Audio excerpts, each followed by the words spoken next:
যে বললো যে আপনি সরকারের প্রধান হবার দায়িত্ব গ্রহণ করেন। কাজে আমাকে তো কষ্ট করে দল করে আসার কথা না, আমাকে তো আগেই এই সমস্ত কাহিনী শুরু হওয়ার আগেই বলছে যে আপনার কাছে আমরা দিলাম, এটার বাংলার মসনদ আপনার হাতে, আপনি এটাতে বসেন। আমি বললাম যে না, আমি তো বসবো না, আমি তো রাজনীতি করি না, আমি তো রাজনীতির মানুষ না। এবং এটা সহজ কথাই হলো না। এটা ওনারা 7টার দিকে আসলেন, রাত 12:30 পর্যন্ত এই আলাপ চলতে থাকবো। বারে বারে নানাভাবে আমাকে বোঝানোর চেষ্টা করলাম। ছোট্ট একটা বাসা তখন গ্রামীণ ব্যাংকের কম্পাউন্ডের ভেতরে। এর ভেতরে তারা বসে আমাকে বারে বারে নানা ভঙ্গিতে আমাকে বোঝানোর চেষ্টা করছে, কখনো ভয় দেখাচ্ছে, কখনো উৎসাহ দিচ্ছে, কখনো দেখাচ্ছে যে না এটা এটা মস্ত বড় সম্মানের বিষয়, ইত্যাদি ইত্যাদি।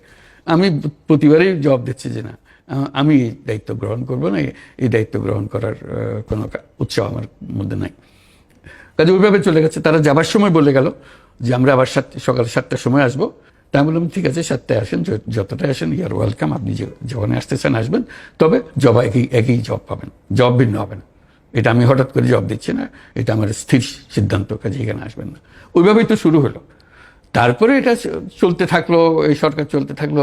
মাঝখানে লোক বললো আপনি কেন নিলেন না, আপনাকে তো দায়িত্ব নিতে হবে, না হলে তো এই দেশ চলবে না, অচল হয়ে যাবে। আমাকে নানা রকমের চাপের মধ্যে ফেলে দিল। অনেকটা মনে করলো যে আমি আমার দায়িত্ব অবহেলা করছি, আমার একটা দায়িত্ব এটা নেওয়া, এটা আমি অবহেলা করছি।